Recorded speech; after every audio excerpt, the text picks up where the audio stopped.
Good afternoon, everyone. My name is Jack Kane. I'm a state commander of Veterans of Foreign Wars in New Jersey, and I'm very happy and proud to host this event, this big announcement.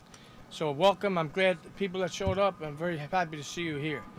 Now, first of all, we're going to talk to the first senator that's going to give us the big good news, and every veteran in New Jersey is going to be very happy about this, and throughout our great nation, of course.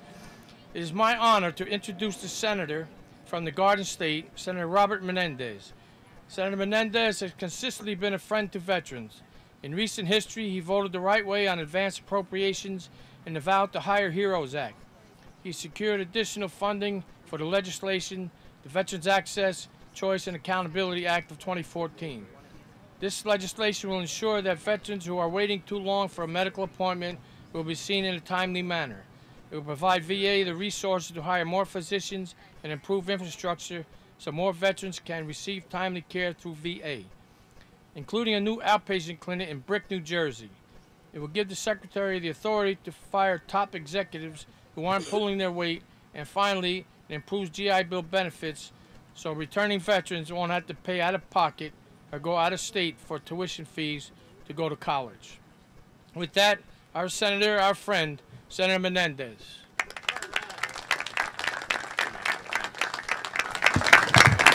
Well, thank you. Thank you, Commander. Thank you, Commander Kane, to you and to all of the post officials and for hosting us here, to all of our distinguished veterans from different conflicts who are here with us today, to the mayor who has joined us as well. Thank you, Mayor, and the members of the council and our assemblymen. I appreciate them joining us as well. And to all of the ladies auxiliaries who are here as well, our thanks to you for your service, particularly to our service people when they come back home. And to my colleague, Senator Cory Booker, who is deeply committed, as I am, to making sure that our veterans from World War II, Korea, Vietnam, Desert Storm, Desert Shield, Iraq, Afghanistan, and so many other conflicts are ultimately taken care of. The 16,000 New Jersey strong who have gone overseas to fight in Iraq and Afghanistan, the 50,000 active duty reserve and guard who have served overseas since 2001, to make sure that they have access to the health care and the benefits that they have earned. And I'm proud, along with my colleague, to have stood up and fought to get the facts about wait list times, how many veterans are currently waiting for appointments, and if there are any reported incidents of wait time manipulation, because that is something that we cannot tolerate. You answered the call to service. You didn't say, no, let me wait. You answered the call, and you shouldn't have to wait to get your appointments and get your health care. Now, we made a promise to veterans who are here today and across the country who serve with honor, and now it's up for us to deliver on that promise. And I know that I speak for all of us when I say that the recent developments raising concerns at several VA hospitals serving New Jersey veterans are particularly troubling. And we're going to continue to monitor closely the ongoing investigation at these facilities to make absolutely certain that New Jersey veterans will be able to access the quality care they need and deserve. But yesterday in the United States Senate, the bipartisan Veterans Bill we passed yesterday is an essential step forward.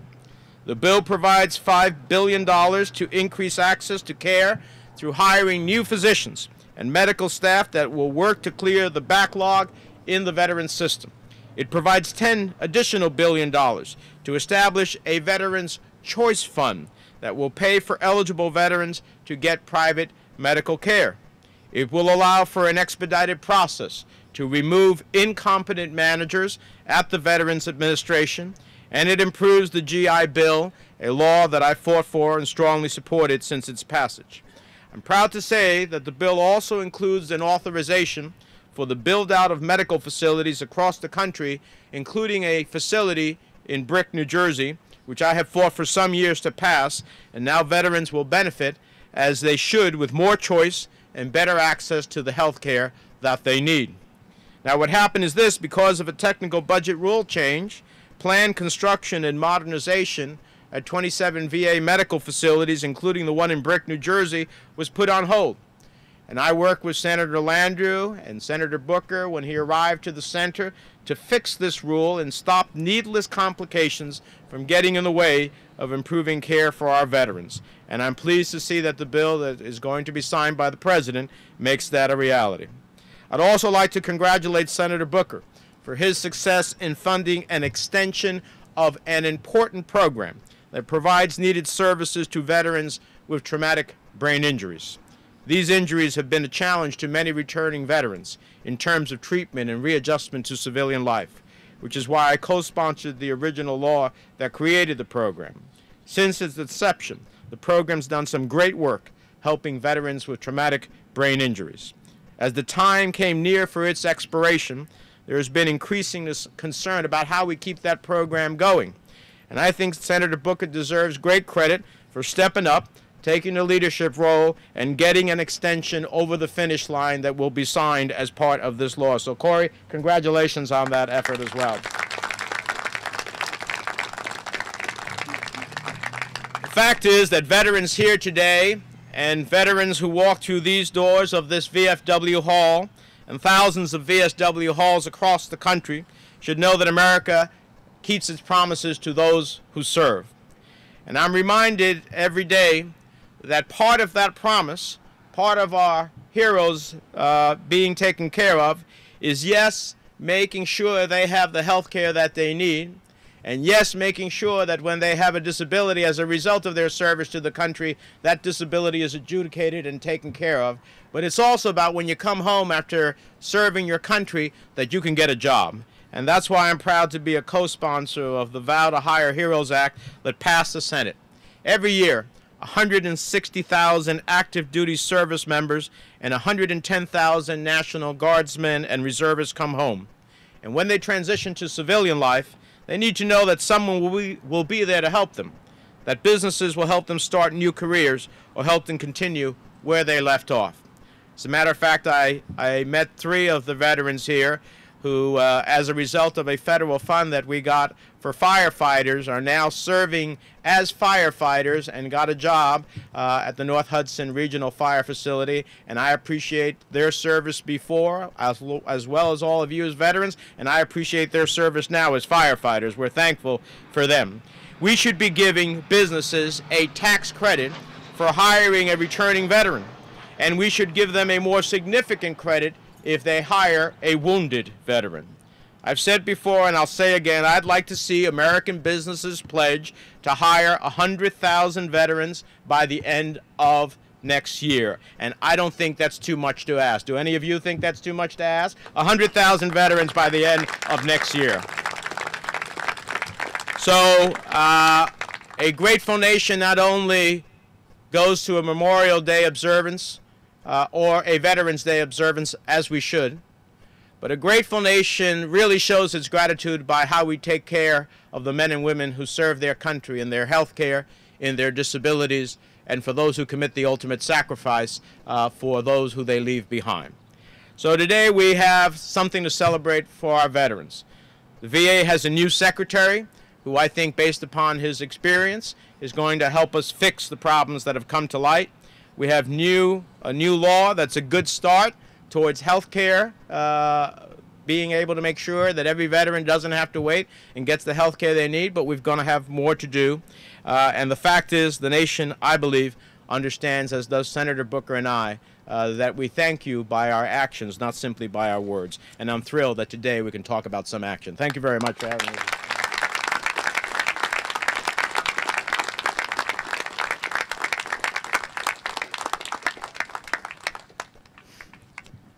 Next to speak is Senator Cory Booker. Senator Booker has been on the job less than 1 year, but he is making an early impact on New Jersey's veterans.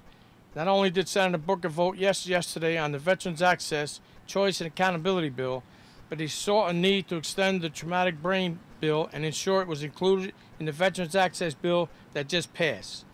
This will ensure that veterans who are in the program can continue to receive specialized residential care. If this wasn't included in the bill, veterans in the program would have stopped receiving that critical care. So please welcome, thank you for taking care of our veterans, Senator Booker.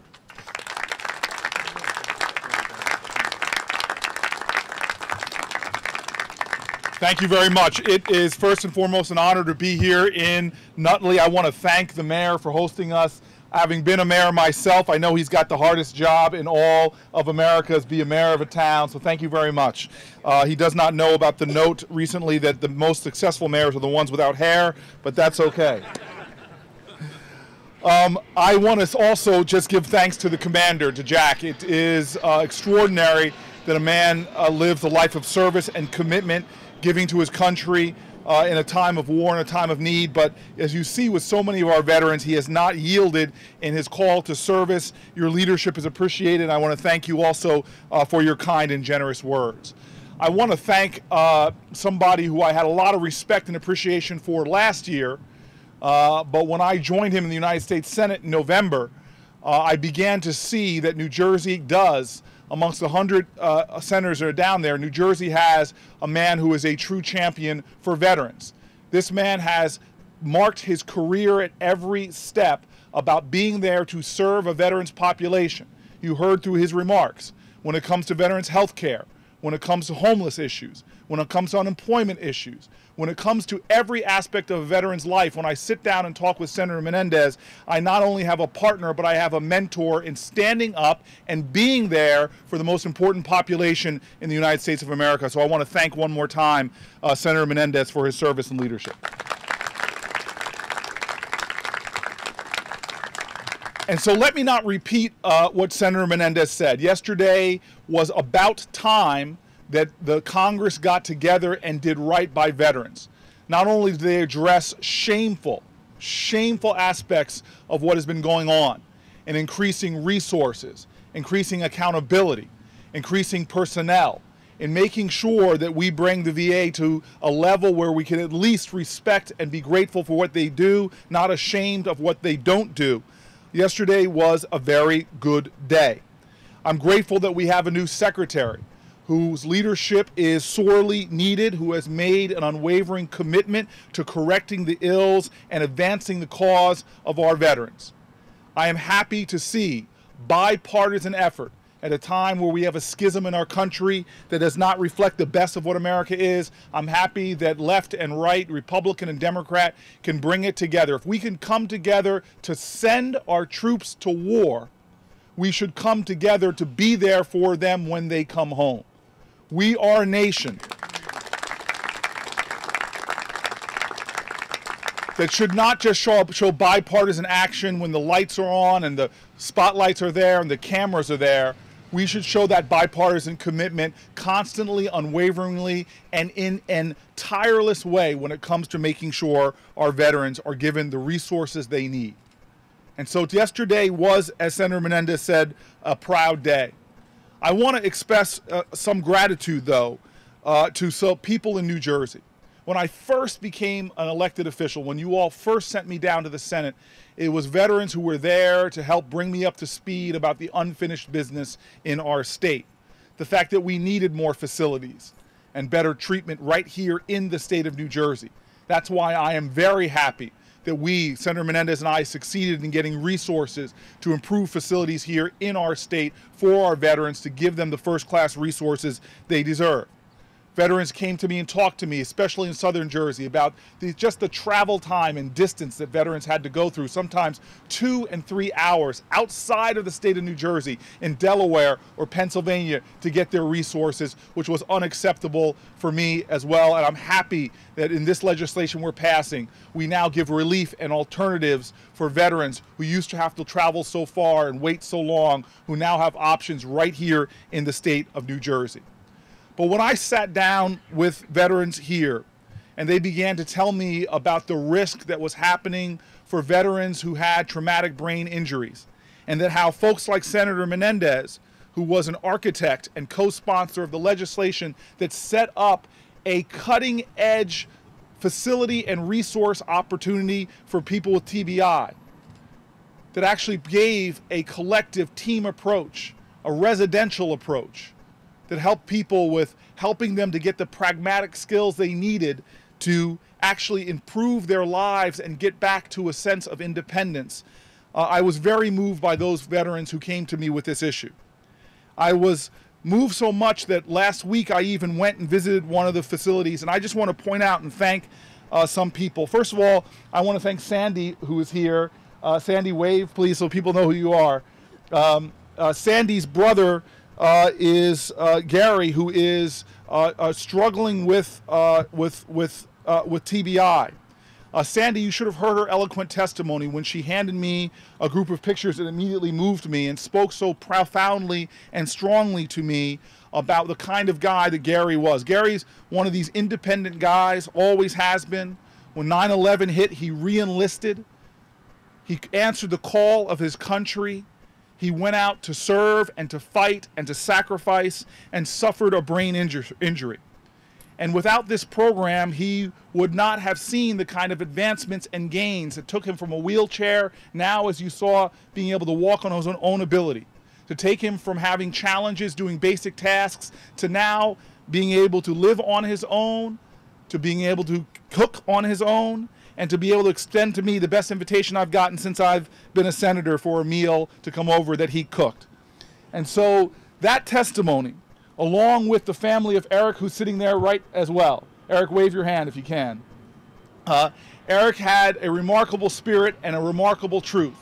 And when he talked to me very directly about what this great Bancroft Center was doing for him, and how he too was making strides that gave him independence, that created a circle of friends, gave support for his family, it was incredibly moving, his testimony.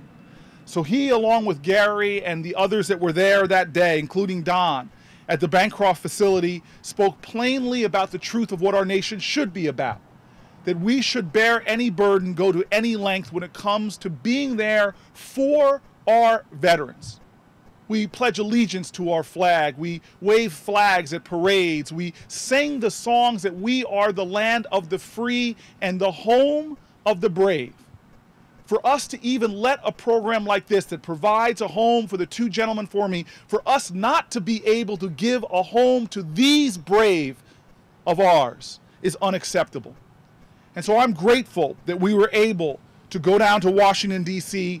over the last week and take their stories and their testimony to appeal to my colleagues in partnership with Senator Heller, a Republican from Nevada, and that we were able to win this victory, to extend this program for another 3 years, to take the jeopardy away and ensure that these brave men and women, like those behind me right now, will be able to stay in this program. This is a victory not just for the families and the gentlemen that are here before, but this is a victory for our country because we are living our truth and providing this home for the brave men and women struggling with traumatic brain injury.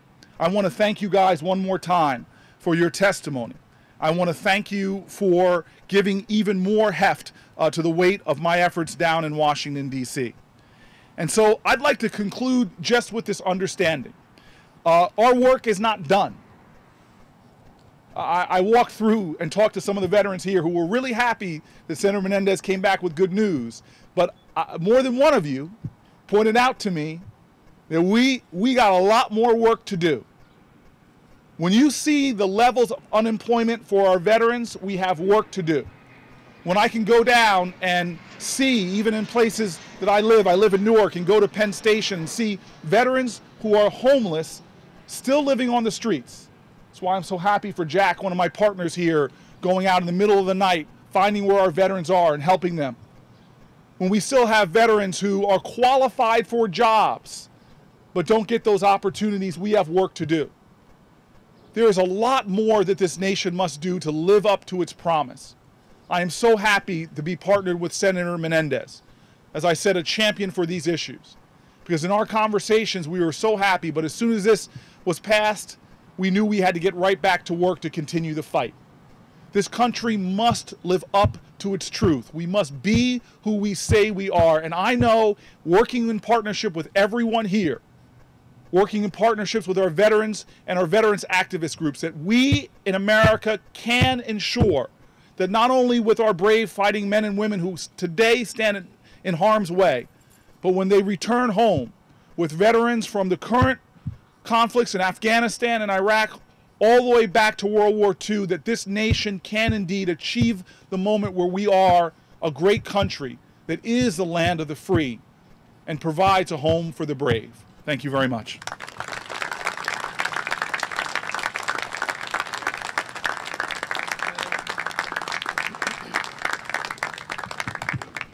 And next to come up and speak about her brother and his problems, Sandy Riley. Her brother Gary Shaw is a Gulf War and Operation Iraq Freedom veteran suffering from traumatic brain injury. Sandy?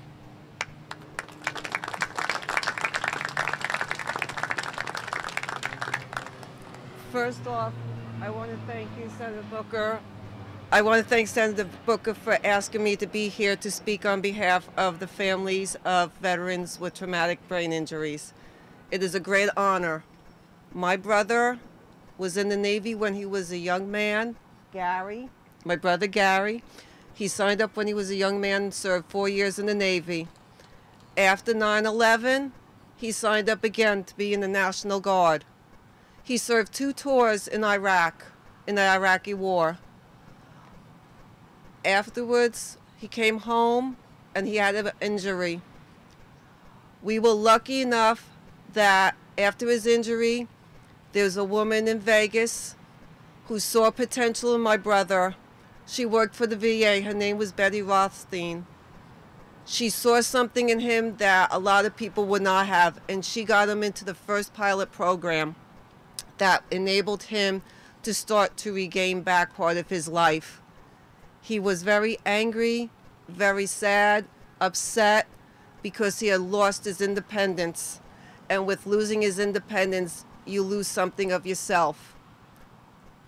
After going into the pilot program and going into the Defense and Veteran Brain Injury Center in Johnstown, PA, that's where my brother took his first steps since his accident. He had been in a wheelchair, and they were the first amazing steps that you could ever picture. Because I was told originally to find a nursing home for him, and that's where he would spend the rest of his life. The pilot program proved that wrong. He then was able to get into a second pilot program because people saw the progress he was making, the strides that were being taken, and how hard he was trying to regain back his life. He was entered into the second pilot program at Bancroft. And Bancroft, to us, is a lifesaver. He is no longer in his wheelchair.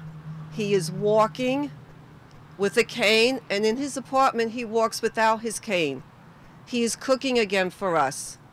The first meal he cooked for me since his injury, he cooked me hamburger helper for me and my girlfriend Nancy, and it was the best hamburger helper meal we ever had in our life.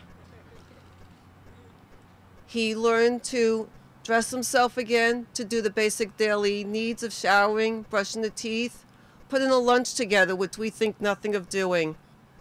And those are very hard things when you have to learn it all over again, just like talking. He had to learn how to speak again. Bancroft has helped him, given him a positive attitude in life again. He is kind, he is courteous, he is thankful. His anger is not where it was.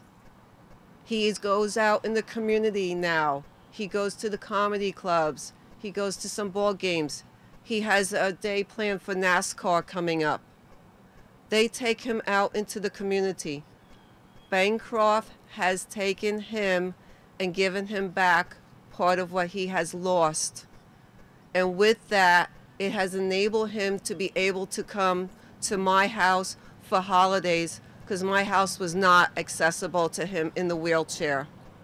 It enables him to go out and be a part of his family again.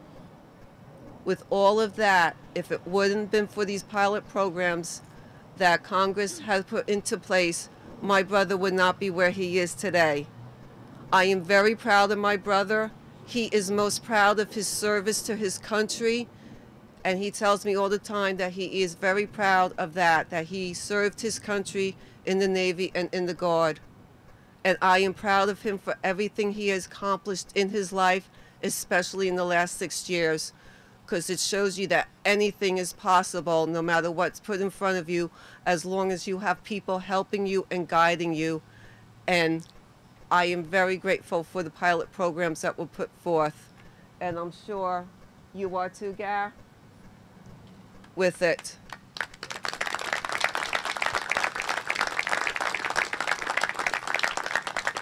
In conclusion, I would just like to say thank you all for coming out here and supporting the veterans.